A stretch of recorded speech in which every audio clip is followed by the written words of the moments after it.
सौगात की एक बात यह कि जानकार लोग तो समझ रहे हैं कि पुतिन की यात्रा में जो भारत और रूस के बीच समझौता हो रहा है उसका असली मतलब आज के हालात में क्या है।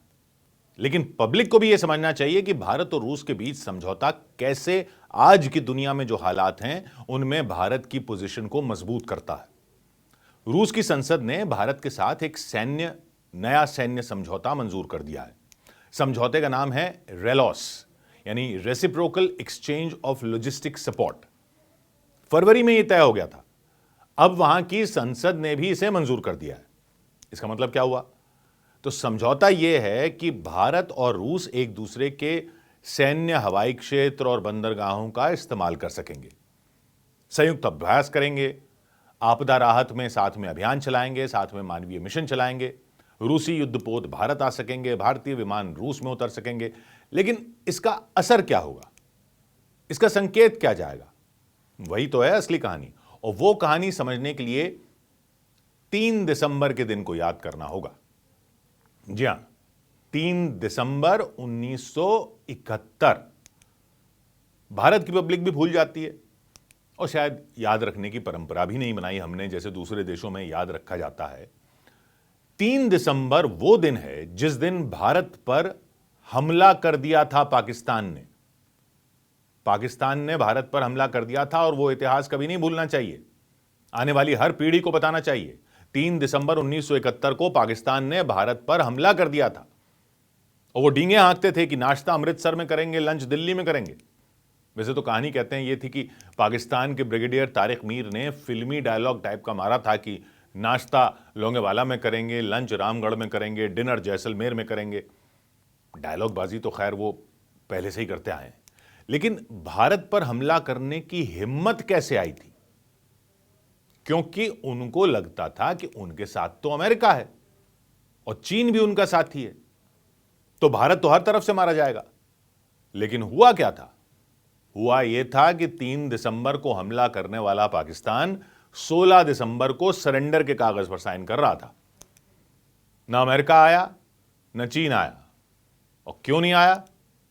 क्योंकि भारत के साथ कौन खड़ा हो गया था? रूस।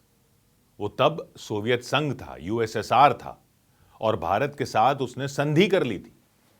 तो पूरी कहानी समझिए और फिर आज के हालात देखिए और फिर ये जो समझौता हुआ है उसको समझिए। सबके लिए यह समझना जरूरी है। यह एक ऐसी कहानी है जो इतिहास की किताबों से निकलकर आज की हवा में फिर सांस ले रही है, क्योंकि फिर 3 दिसंबर आया। यह कहानी है बहादुरी की, विश्वासघात की और उस दोस्ती की जो दुश्मनों को पीछे हटने पर मजबूर कर देती है। साल 1971 का वो दौर हर भारतवासी को याद रखना चाहिए। भारत एक युवा देश था। आजादी को सिर्फ 24 साल हुए थे। पाकिस्तान 2 हिस्सों में था, पश्चिमी पाकिस्तान, पूर्वी पाकिस्तान, जो आज का बांग्लादेश है। पूर्वी पाकिस्तान के लोग बंगाली थे जो अपनी भाषा, संस्कृति और अधिकारों के लिए लड़ रहे थे, लेकिन पश्चिमी पाकिस्तान के सैनिकों ने उन्हें कुचलने का फैसला किया। मार्च 1971 में पाकिस्तान सेना ने ऑपरेशन सर्चलाइट नाम की क्रूर कार्रवाई शुरू की। रात के अंधेरे में वो ढाका की सड़कों पर उतर आए, निर्दोष छात्रों, महिलाओं, बच्चों पर गोलियां चला दी। आज मोहम्मद यूनुस का बांग्लादेश जिस पाकिस्तान से दोस्ती बढ़ा रहा है, इतिहास की किताबों में लिखा है कि उसकी सेना के क्रूर ऑपरेशन में लाखों लोग मारे गए थे, लाखों घर उजाड़े गए थे। पूर्वी पाकिस्तान से 1 करोड़ से ज्यादा शरणार्थी भारत की सीमाओं पर आधमके थे। 1 करोड़। असम में, पश्चिम बंगाल में, त्रिपुरा, हर तरफ तंबू लगे थे। भूखे बच्चे रो रहे थे, बीमारियां फैल रही थी, भारत की अर्थव्यवस्था डगमगाने लगी थी। भारत ने दुनिया को पुकारा कि यह मानवीय संकट है, लेकिन दुनिया ने क्या किया? अमेरिका और ब्रिटेन ने पल्ला झाड़ लिया कि यह पाकिस्तान का आंतरिक मामला है। आंतरिक मामला है। चीन भी पाकिस्तान का साथ दे रहा था। प्रधानमंत्री इंदिरा गांधी यूरोप गईं, अमेरिका गईं, लेकिन अमेरिका के राष्ट्रपति थे रिचर्ड निक्सन। निक्सन और उनके सलाहकार हेनरी किसिंजर को चिंता सिर्फ सोवियत संघ की थी, सोवियत रूस की थी, यूएसएसआर की थी। वो सोचते थे भारत अगर पूर्वी पाकिस्तान में दखल देगा तो सोवियत संघ का वहां प्रभाव बढ़ जाएगा। इसलिए उन्होंने पाकिस्तान को हथियार भेजे। विमान भेजे, टैंक भेजे, सब कुछ भेजा और भारत को धमकी दी कि पीछे हटो वरना अंजाम बुरा होगा। पाकिस्तान अमेरिका के राष्ट्रपति की शह पर ही उछलने लगा। पाकिस्तान को लगा कि भारत तो अकेला पड़ जाएगा। समझ रहे हैं तब के हालात और आज के हालात में क्या क्या एक जैसा लग रहा है। भारत ने सोवियत संघ की ओर रुख किया। 1960 के दशक से ही भारत और सोवियत संघ की दोस्ती गहरी हो रही थी। सोवियत संघ ने भारत को हथियार दिए, तकनीक साझा की, लेकिन भारत गुट निरपेक्ष नीति पर चलता था। यानी दो गुट थे, अमेरिका और यूएसएसआर। तो अमेरिका और यूएसएसआर के दो गुटों में दोनों से बराबरी रखने की नीति थी भारत की। लेकिन 1971 में यह संकट आ गया। अमेरिका पाकिस्तान के साथ दिखने लगा। तो अमेरिका पाकिस्तान के साथ दिखने लगा तो भारत की दिक्कत यह थी कि वो किसी गुट के साथ नहीं था, तो ऐसी संधि भी नहीं कर सकता था कि सोवियत संघ के ही पाले में चला जाए। लेकिन पाकिस्तान की हरकतें बढ़ती जा रही थी।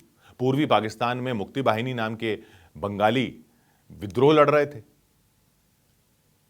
भारत उनका साथ दे रहा था। पाकिस्तान की सेना सीमा पर सैनिक जमा कर रही थी। तो इन हालात में ऐसा समझौता किया गया सोवियत संघ के साथ, जो सीधा भारत को उस पाले में भी नहीं डाल रहा था, उस गुट के साथ भी नहीं जोड़ रहा था, लेकिन सोवियत संघ का सपोर्ट भी दे रहा था। अगस्त में यह साइन हुआ समझौता। नाम था शांति, मित्रता और सहयोग की संधि। 20 साल के लिए संधि साइन की गई। इसमें लिखा था दोनों देश एक दूसरे के खिलाफ कोई गठबंधन नहीं करेंगे। मतलब ऐसा कोई गठबंधन नहीं करेंगे जो उन दोनों के खिलाफ हो। अगर कोई हमला करेगा तो तुरंत बातचीत होगी। यानी सोवियत संघ ने एक तरह से वादा किया कि भारत अकेला नहीं पड़ेगा। और यह संधि भारत की ढाल बन गई। अमेरिका और चीन हिल गए। सोवियत संघ ने संयुक्त राष्ट्र में अमेरिकी प्रस्तावों पर वीटो कर दिया। तो 1971 की कहानी में ट्विस्ट आ गया। अप्रैल से ही शरणार्थी भारत में आ रहे थे। मई में भारत ने मुक्ति बाहिनी को ट्रेनिंग दी। जून जुलाई में पाकिस्तान ने अमेरिका से हथियार मांगे। अगस्त में संधि हो गई। संधि हो गई तो सितंबर अक्टूबर में भारत ने अमेरिका से कहा कि शरणार्थी समस्या अब हल करो। लेकिन निक्सन ने साफ कह दिया कि पाकिस्तान हमारा दोस्त है। नवंबर में पूर्वी पाकिस्तान में पाकिस्तानी सेना ने और नरसंहार कर दिया। मुक्ति वाहिनी ने जवाबी हमले किए। भारत की सेना तैयार हो गई। लेकिन 3 दिसंबर 1971 को सुबह 5:45 बजे पाकिस्तानी वायुसेना ने भारत के 11 हवाई बेस पर बम गिरा दिए और नाम दिया ऑपरेशन चंगेज खान। श्रीनगर पर हमला कर दिया, अमृतसर पर, जोधपुर पर हमले कर दिए पाकिस्तान ने। युद्ध की घोषणा कर दी। भारत ने जवाब दिया। पूर्वी मोर्चे पर भारतीय सेना ने तेजी से हमला किया। जनरल जगजीत सिंह अरोरा की कमान में सेना ढाका की ओर बढ़ी पूर्व में, और पश्चिमी मोर्चे पर हवा में भारतीय मिग विमान पाकिस्तानी विमानों को मार गिरा रहे थे। उधर समुद्र में भारतीय नौसेना ने कराची बंदरगाह पर हमला कर दिया। 4 दिसंबर को भारतीय सेना ने पूर्वी पाकिस्तान में ब्रिज उड़ा दिए, नदियां पार कर दी। 9 दिसंबर तक तो भारतीय सेना ने मेघना नदी पार कर ली। पैराशूट से सैनिक उतार दिए। पाकिस्तानी सेना भाग रही थी। लेफ्टिनेंट जनरल नियाजी घबरा गए। पाकिस्तान अमेरिका के सामने गिड़गिड़ाने लगा कि बचाओ भाई, आपने तो कहा था कि बचाओगे। अमेरिका ने अपनी नौसेना की 7वीं फ्लीट, 7वां बेड़ा, उसकी टास्क फोर्स 74 बंगाल की खाड़ी में भेज तो दी। इसमें यूएसएस एंटरप्राइज भी था, दुनिया का सबसे बड़ा विमानवाहक पोत। 3 विध्वंसक और हमलावर जहाज थे, पनडुब्बी थी, सब कुछ था। लेकिन उसने अटैक नहीं किया। अटैक क्यों नहीं किया?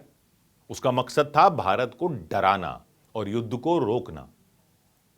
लेकिन भारत क्यों नहीं डरा और अमेरिका के युद्धपोत ने हमला क्यों नहीं किया? क्योंकि सोवियत नौसेना ने व्लादिवोस्तोक से क्रूजर, विध्वंसक और परमाणु मिसाइल वाली पनडुब्बी भेज दी। अमेरिका की नौसेना के बेड़े के पीछे पीछे सोवियत नौसेना आ गई।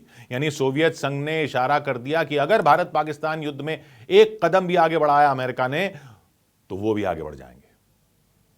सोवियत संघ और अमेरिका अगर भिड़ जाते तब तो सारी दुनिया ही हिल जाती, वर्ल्ड वॉर शुरू हो सकती थी। अमेरिका के राष्ट्रपति बड़ी डींगे हाँक रहे थे कि पाकिस्तान से दोस्ती है। लेकिन रूस ने सिर्फ इतना किया कि अमेरिका ने अपनी नौसेना का बेड़ा भेजा तो रूस ने अपनी नौसेना भेज दी बंगाल की खाड़ी में।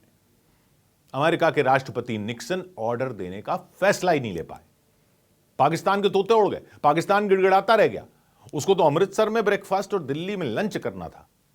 वो पानी मांगता रह गया और 16 दिसंबर 1971 को ढाका में 93,000 पाकिस्तानी सैनिकों ने हथियार डाल दिए।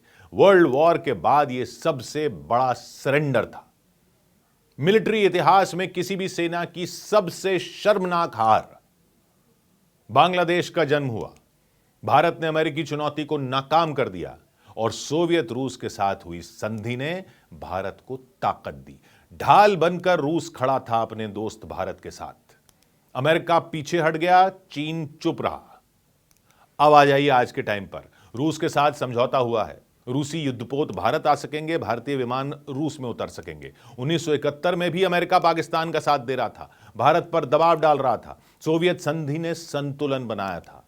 आज भी तो भारत पर दबाव डाला जा रहा है, रूस से व्यापार मत करो। आज भी महाशक्तियों का खेल चल रहा है। आज भी भारत चीन सीमा पर तनाव है, आज भी पाकिस्तान के साथ तनाव है। लेकिन आज भी रूस के S-400 ने हाल ही में पाकिस्तानी हमलों को रोका है और यह नया समझौता फिर संकेत देगा कि भारत के साथ रूस खड़ा है। जितनी भी तिकड़म लगा लो भारत के खिलाफ, लेकिन उसके साथ वो देश खड़ा है जिसने उसका साथ हमेशा दिया। इसीलिए भारत ने भी हर तरह के दबाव के बावजूद रूस से मुंह नहीं मोड़ा। बैर तो भारत का पश्चिम के देशों से भी नहीं है, लेकिन दोस्त वो होता है जो कभी धमकाता नहीं है। दोस्त वो होता है जो संकट में साथ देता है। इसलिए भारत भी रूस के साथ खड़ा है और रूस भी भारत के साथ खड़ा है। 100 बात की एक बात।